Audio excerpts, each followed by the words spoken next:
आज राष्ट्रीय किसान दिवस। सभी देशवासियों को और किसान भाइयों को मेरी तरफ से किसान दिवस की हार्दिक शुभकामनाएं। जय हिंद, जय जवान, जय किसान।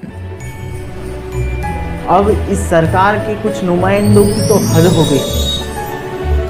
मैं बात कर रहा हूं महाराष्ट्र के एक पूर्व मंत्री और अभी बीजेपी के बड़े एक लीडर की, जिन्होंने एक बयान दिया कि दिल्ली में जो आंदोलन चल रहा है किसानों का, वो वास्तविक में किसान आंदोलन न होकर पाकिस्तान और चाइना प्रायोजित एक षड्यंत्र है। वाह भाई वाह, कमाल है ऐसे नेताओं की।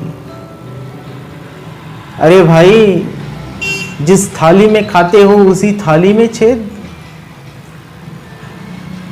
इन पर टिप्पणी, उन पर टिप्पणी, सब पे टिप्पणी तो आप करते ही रहते हो। अब उस अन्नदाता पे भी टिप्पणी करने लग गए हो, उन पर भी शक सुबह करने लग गए हो। अरे कुछ शर्म नहीं आती? उस महोदय जी से मैं सीधा सवाल करना चाहता हूं, क्या आप उसी देश के वासी हो जिस देश में कभी शास्त्री जी जैसे पीएम ने सैनिकों के साथ साथ अपने किसान भाइयों को भी सम्मान देने के लिए एक नारा दिया था, जय जवान जय किसान का? उस महाशय को और उनके जैसे नेताओं को बस मैं इतना ही बताना चाहता हूं, आज अगर छत्रपति शिवाजी महाराज इनका स्वराज होता तो आपके हाथ या गर्दन नहीं उड़ाई जाती, आपकी सिर्फ जुबानें काटी जाती, क्योंकि आप ऐसी अभद्र टिप्पणियां किसानों पर नहीं करते। इसलिए तो संविधान लिखने के बाद डॉक्टर बाबा साहेब जी अम्बेडकर को जब सवाल पूछा गया कि इतना बड़ा संविधान आपने कैसे लिख डाला, तो बाबा साहेब जी उसका जवाब देते हुए कहते हैं, मेरे सामने छत्रपति शिवाजी महाराज का स्वराज था, इसलिए इतना बड़ा और इतना अच्छा संविधान मैं लिख पाया। उसी छत्रपति शिवाजी महाराज और डॉक्टर बाबा साहेब अम्बेडकर की धरती महाराष्ट्र पर ऐसे नेता लोग किसानों के बारे में ऐसे अगर टिप्पणी कर देते हैं तो बहुत बुरा लगता है, बहुत बुरा लगता है। तो बाबा साहेब अम्बेडकर जी के बारे में भी एक बात बता देते हैं, किसानों के प्रति वो इतने दूरदर्शी थे कि उम्र उनकी 27 साल थी और उन्होंने एक किसानों पर शोध प्रबंध लिख डाला, जो खोती किसान जो महाराष्ट्र में होती थी, रत्नागिरी कोंकण साइड में, उसको समाप्त करने के लिए उन्होंने भरकस प्रयत्न किए और अपना वो प्रबंध उन्होंने ब्रिटिश सरकार तक को पेश किया। अपने प्रबंध में उन्होंने ग्रामीण भारत के किसानों की दशा और दिशा बदलने के लिए बहुत सारे ऐसे विकल्प रखे और बहुत सारे प्रयास करने के लिए सरकारों से विनतियां की। उन्होंने रायगढ़ में 1928 में एक जन आंदोलन खड़ा किया और 1929 में उन्होंने रत्नागिरी के चिपलुन में एक किसानों का महाआंदोलन या यूं कहे परिषद आयोजित की, जहां पर उनको साथ देने के लिए उस टाइम 25,000 किसान आए थे। बाबा साहेब अम्बेडकर खेती का राष्ट्रीयकरण करना चाहते थे, जिससे ये होता कि आज किसी के पास बहुत सारी जमीन और किसी के पास कुछ भी नहीं, भूमिहीन, ये जो स्थिति है ये आज नहीं रहती। और ऐसा नहीं है कि बाबा साहेब सिर्फ महाराष्ट्र के किसानों के लिए ये करना चाहते थे, वो तो भारत भर के हर किसानों के लिए ये कायदे और कानून लाना चाहते थे। जब वो पहली बार इरिगेशन मिनिस्टर बने, तब उन्होंने अपने प्रबंध में जो जो बातें लिखी थी उन बातों को अमल में लाने की पूरी कोशिश की। दूसरी बार वो जब ऊर्जा मंत्री बने, तब जमीन, पानी और बिजली की निर्धारण की नीतियां जो तय करती है सरकारें, वो तय करते वक्त उन्होंने किसानों के लिए ही प्राथमिकता दी। मतलब देखिए, खेती करने के लिए सबसे ज्यादा जरूरी चीजें जो है वो है जमीन, दूसरी पानी और तीसरी बिजली। सरकारें नीतियां तय करती है, आज भी करती है, उस वक्त भी करती थी।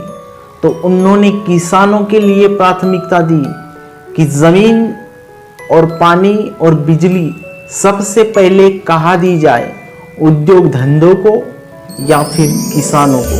तो उन्होंने किसानों को प्राथमिकता दी। लेकिन आज क्या होता है, आज किस ढंग की नीतियां बनाई जाती है? आज जो नीतियां बनाई जाती है ना दोस्तों, वो कारपोरेट घरानों को फायदा पहुंचाने के लिए बनाई जाती है। उनके फायदे देखे जाते हैं, तभी सभी नीतियां बनाई जाती हैं, तभी सभी नीतियां बनाई जाती हैं। लेकिन बाबा साहेब वो ऐसे दूरदर्शी थे जो आज की नहीं 50 साल 100 साल के आगे की देख लेते थे। लेकिन हमारे इतिहास ने बाबा साहब को बस किसी फलाने समुदाय के नेता, फलाने समुदाय के मसीहा इतने में ही सीमित कर दिया है। बाबा साहेब सिर्फ एक ही बात के लिए लड़ने वाले व्यक्ति नहीं थे, उनका हर क्षेत्र में योगदान है। जब जब भी भारत पर कोई आपत्ति या ऐसे आंदोलन जैसी स्थिति आती है, तो बाबा साहेब का आप ग्रंथ उठाकर देख लीजिए, बाबा साहेब की ग्रंथ में आपको उसका उपाय मिल जाएगा। क्योंकि बाबा साहब की नीतियां ही ऐसी थी जो आज के लिए नहीं, आज से 100 साल के लिए भी उपयोगी साबित हो। उस वक्त बाबा साहेब ने कैसी नीतियां बनाई और आज